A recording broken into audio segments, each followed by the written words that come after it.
की बात है, भगवान विष्णु मृत्युलोक यानी धरती पर विचरण करने आ रहे थे। तब लक्ष्मी जी ने भी उनके साथ चलने का आग्रह किया। तब विष्णु जी ने कहा, यदि तुम मेरी बात मान लो तो मैं तुम्हें अपने साथ ले जा सकता हूँ। तब लक्ष्मी जी ने उनकी बात मान ली और विष्णु जी के साथ धरती पर आ गई। कुछ देर बाद एक जगह पहुंचकर भगवान विष्णु ने लक्ष्मी जी से कहा, जब तक मैं ना आऊं तुम यहीं रहना, मैं दक्षिण दिशा की ओर जा रहा हूँ, तुम उधर मत आना।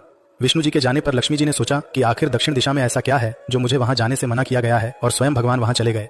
लक्ष्मी जी से नहीं रहा गया और जैसे ही भगवान आगे बढ़े, लक्ष्मी जी भी पीछे पीछे चल पड़ी। कुछ ही आगे जाने पर उन्हें सरसों का एक खेत दिखाई दिया जिसमें खूब फूल लगे थे।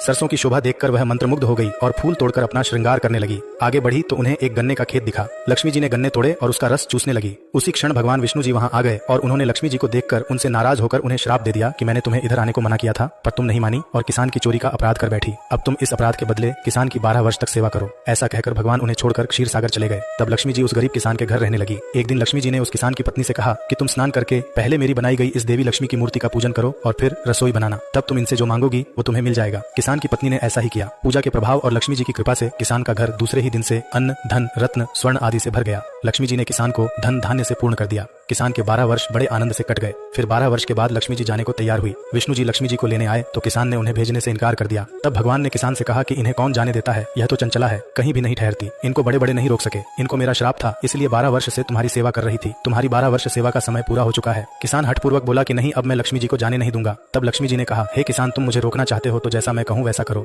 कल तेरस है, तुम घर को लीप पोत कर स्वच्छ कर देना। रात्रि में घी का दीपक जलाकर रखना और शाम के समय मेरा पूजन करना और एक तांबे के कलश में रुपए भरकर मेरे लिए रखना।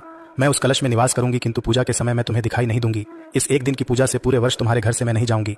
यह कहकर वह दीपकों के प्रकाश के साथ 10 दिशाओं में फैल गई। इसी वजह से हर तेरस के दिन लक्ष्मी जी की पूजा होती है।